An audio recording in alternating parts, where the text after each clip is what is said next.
Assalamualaikum warahmatullahi wabarakatuh. Perkenalkan, nama saya Siswati dari S1 Kebidanan Transfer Universitas Ngudi Waluyo Kabupaten Semarang. Di sini saya akan menjelaskan mengenai anemia. Apakah Anda sekalian sudah mengerti tentang anemia? Kalau belum, mari kita bahas tuntas mengenai anemia. Anemia merupakan suatu kondisi ketika tubuh kekurangan sel darah merah atau hemoglobin sehingga tubuh tidak mendapatkan asupan oksigen yang cukup untuk dialirkan ke seluruh tubuh. Biasanya di sini ada beberapa tanda. Yang pertama, dia terlihat pucat, mudah lelah, pusing, dan sakit kepala. Siapa saja yang rentan terjadi anemia? Yang pertama, ini adalah remaja. Kenapa pada remaja terjadi anemia? Yang pertama, remaja putri ini mengalami menstruasi sehingga kehilangan banyak darah. Dengan adanya kehilangan banyak darah tersebut, maka di sini hemoglobin akan turun. Yang kedua, remaja putri ini tumbuh sangat cepat sehingga membutuhkan asupan gizi yang lebih banyak. Yang ketiga, remaja putri mengalami kekurangan zat besi dan protein. Di sini biasanya kurang makan makanan yang mengandung protein, misal kurang makan ikan di sini, ataupun kurang makan makanan yang mengandung jeroan, hati, itu sangat kurang.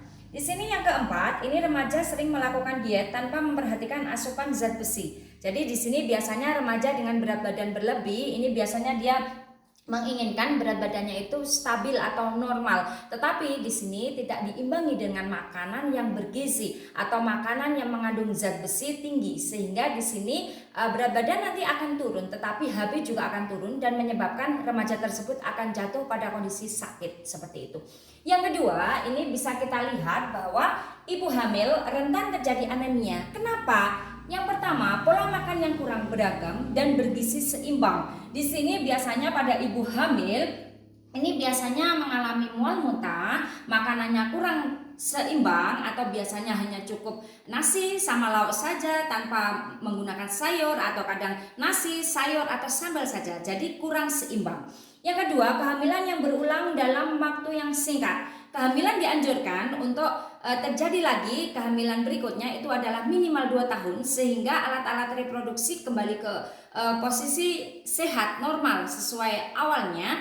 Tetapi kalau kurang dari 2 tahun biasanya akan beresiko terjadinya anemia. Yang ketiga, di sini adalah kurangnya makanan yang mengandung sumber zat besi. Seperti apa? Yang pertama, mungkin ibu hamil tidak minum tablet tambah darah. Yang kedua, biasanya makanannya kurang seimbang dan kurang mengkonsumsi daging, jeroan, hati, itu kurang, sehingga di sini zat besinya akan kurang. Ibu hamil mengalami kurang energi kronis. Di sini disebut juga CAT. CAT di sini adalah kurang energi kronis. Apabila kita ukur lila di sini dari bahu di sini sampai dengan siku ini kita bagi 2 dan kita ukur di sana kurang dari 23,5, maka ibu hamil tersebut mengalami CAT atau kekurangan energi kronis. Di sini ada infeksi yang menyebabkan kehilangan zat besi seperti kecacingan dan malaria. Ini biasanya kalau malaria itu tidak banyak ditemukan di Jawa, tetapi mungkin di luar Jawa bisa kita temukan. Jadi bagaimana cara mengatasi agar remaja putri tidak mengalami anemia dan ibu hamil juga tidak mengalami anemia? Kalau remaja putri ini diwajibkan untuk minum tablet tambah darah minimal 1 kali dalam 1 bulan agar mengurangi resiko terjadinya anemia.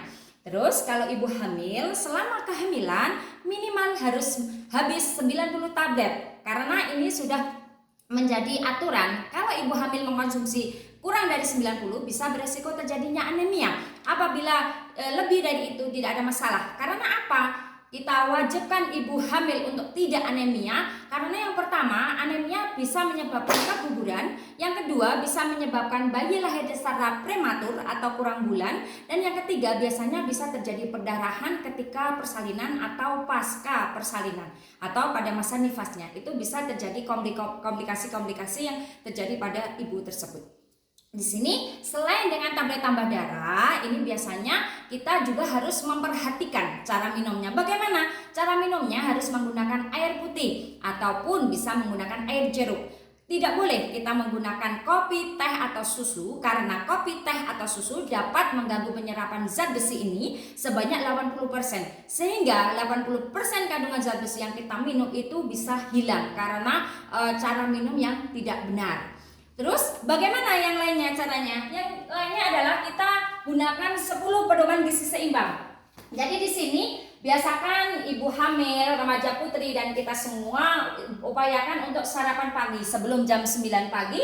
Biasakan minum air putih cukup dan aman minimal 8 gelas satu hari. Di sini juga makan cukup sayur dan buah-buahan. Biasakan membaca label pada kemasan. Apabila label itu mengandung zat-zat yang kurang baik, itu tidak usah dimakan. Apabila kadaluarsa juga tidak boleh dimakan. Syukuri dan nikmati aneka ragam makanan. Jadi makanan itu kita harus dari alam, dari benar-benar yang mengandung organik, tidak mengandung banyak pestisida, itu lebih bagus. Biasakan konsumsi aneka ragam makanan pokok. Di sini ada nasi, ada lauk seperti bisa telur, bisa tahu tempe, nanti bisa juga dengan daging ataupun ikan. Di sini juga ada buah, ada sayur, juga bisa ditambahkan susu ataupun ditambahkan dengan air putih seperti itu. Yang ketujuh, dinginin batasi konsumsi makanan manis, asin dan berlemak. Di sini kenapa harus dibatasi? Karena segala sesuatunya itu harus ada ukurannya, ada takarannya. Ketika itu berlebih maka tidak bagus untuk saluran pencernaan kita dan tidak bagus juga untuk penyerapan dari zat-zat yang kita makan.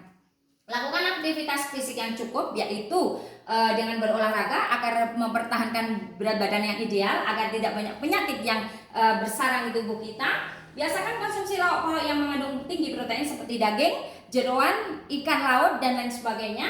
Dan yang ke-10 adalah cuci tangan dengan air mengalir dan sabun. Kenapa? Dengan kita bersih secara tangan, badan dan lain sebagainya, itu dapat meminimalisir terjadinya penyakit-penyakit pada tubuh kita. Jadi kalau kita ingin sehat, jangan lupa kita minum tablet tambah darah serta kita makan makanan yang seimbang agar kita terhindar dari anemia baik pada remaja maupun pada ibu hamil. Sekian yang bisa saya sampaikan. Terima kasih atas perhatiannya. Wabillahi taufiq wal hidayah. Assalamualaikum warahmatullahi wabarakatuh.